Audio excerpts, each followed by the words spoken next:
novas organizações do mundo do trabalho e não novos, né, ou novos tipos, né, ou novos arranjos do mundo do trabalho nas organizações. Depois vou acertar o título aí, tranquilo, me desculpe, mas é isso mesmo. Pessoal, depois que a gente falou de mando, política, poder, obediência, nós vamos falar da organização do trabalho, né? Aí eu preciso de alguém que tenha o poder de política, o poder de mando para se relacionar e fazer o quadro de distribuição de trabalho, que é o QDP, né? Então, todo o ambiente organizacional, toda empresa, seja ela pequena, grande ou média, ela possui um elevado número de subsistemas, né? Ela tem um departamento financeiro, ela tem um departamento de compra, ela tem um departamento de produção, ela tem um estoque, né? E isso tem contínua interação um com o outro, né? E reside relações formais, né? Eu tenho o dono e também as relações formais também aí dentro, né? Que acontece uma dentro da outra. E quando a gente estudou lá os grupos e as equipes, lembra que eu falei dos grupos formais e dos informais? Então, dentro desses quadros, né? Dentro dessas relações de trabalhos, isso acontece. Nós temos que desenvolver isso de uma maneira muito estabelecida para que as tarefas e as atividades sejam agrupadas de maneiras a atender essas áreas desses subsistemas da organização.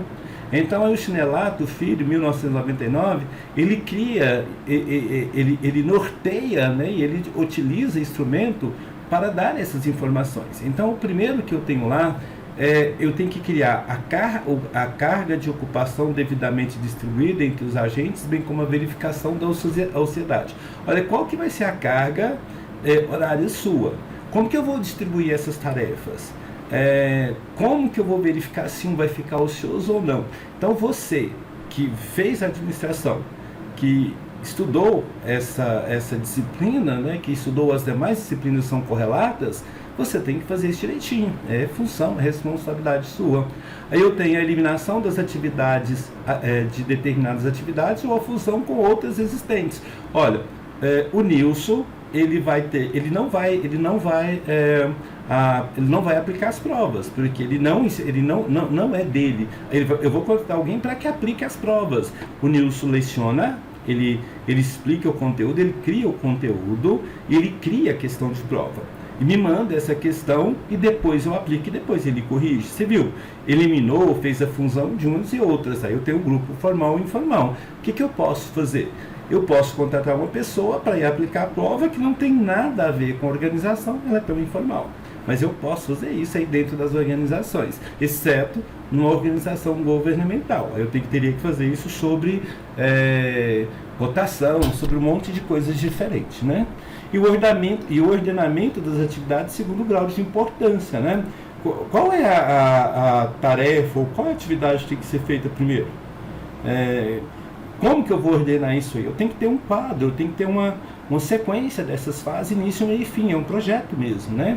E a possibilidade de execução em duplicidade de algumas tarefas, né? Porque algumas pessoas fazem a mesma tarefa e fica sobrecarregando pessoas sem necessidade. Então, dentro de uma mesma unidade, isso acontece, a gente tem que nortear essas atividades para que elas não fiquem sobrecarregadas.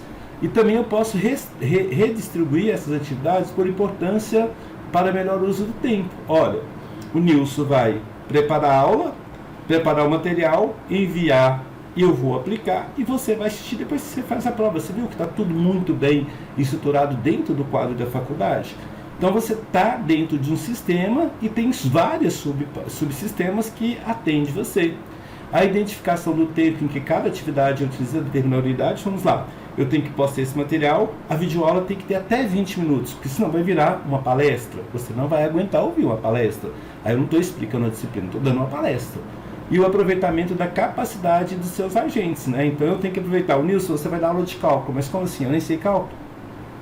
Então nós temos que ver essas capacidades.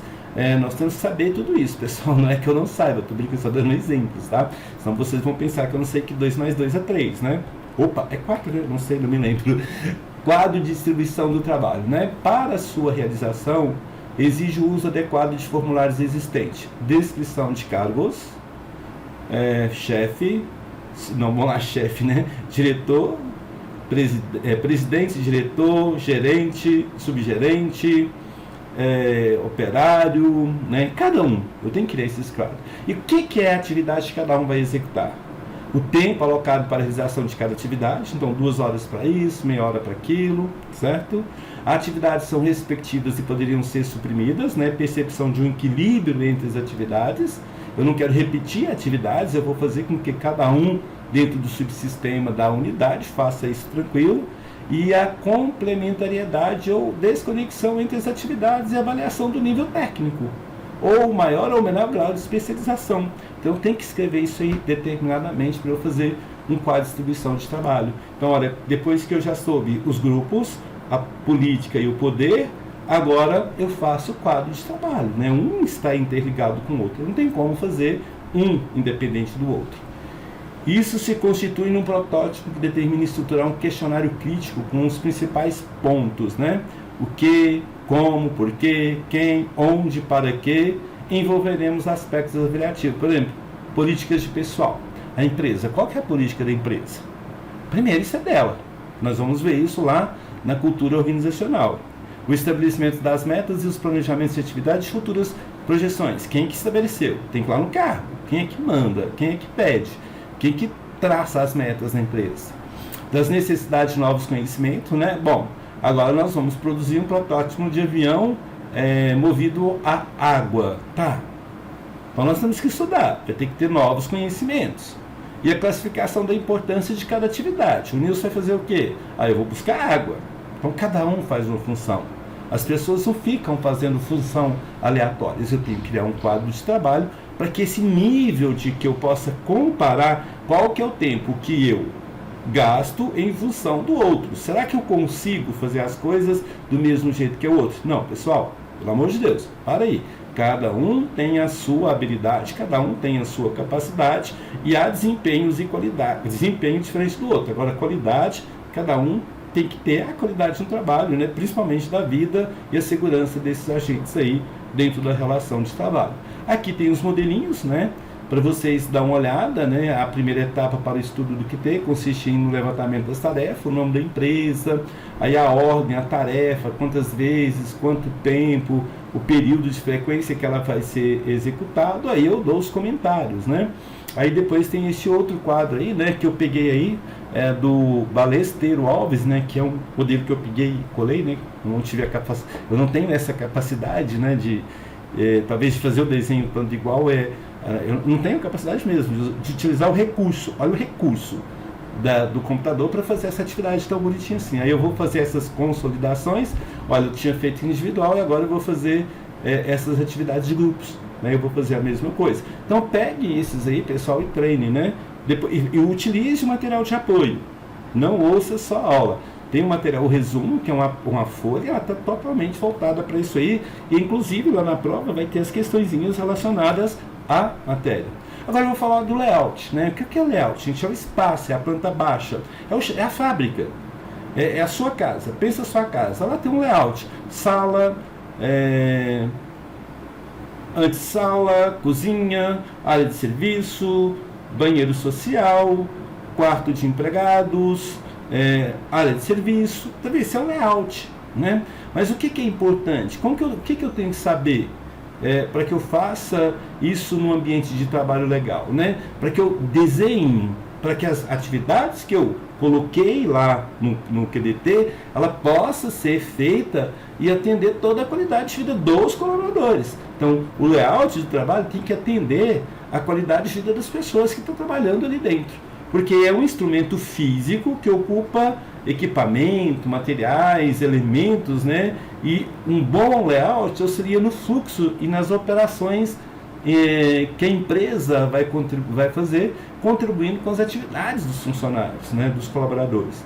Em vista disso, o layout é uma estrutura, né? Que tem fatores motivacionais e de ambiente, né? De interação entre unidades e subsistemas, tem facilidade e fluidez das atividades, né? Vamos pensar assim o seguinte, pessoal. Você pensa que onde que fica lá no depósito de um grande hipermercado as coisas mais pesadas, né?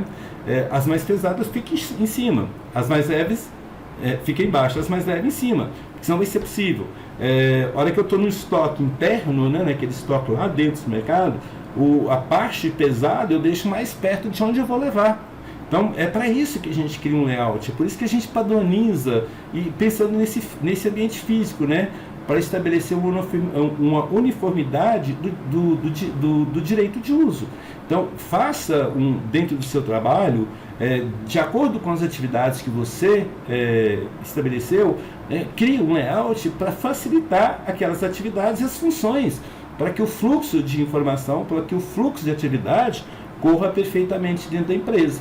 Aí eu usei essas citações aí, então é vocês prestarem atenção nesse quadro de trabalho, né? É você ver quais que é as normas, quais que são as políticas, quais são as regras, como que eu quero que as atividades sejam desenvolvidas, quem é que vai desenvolver essas atividades, descrever cada uma delas, inclusive o tempo que vai ser alocado, e distribuir para que essa nova organização do mundo do trabalho sejam perfeitas. E hoje a gente tem muito diferente. Pensa só, eu estou gravando essa aula dia 1º/5, feriado, você está em casa ou você está em uma festa, em algum lugar, e depois você vai ouvir essa aula na hora que você quiser, como você quiser, no tempo seu. Você viu esse novo rearranjo do ambiente de sala de aula?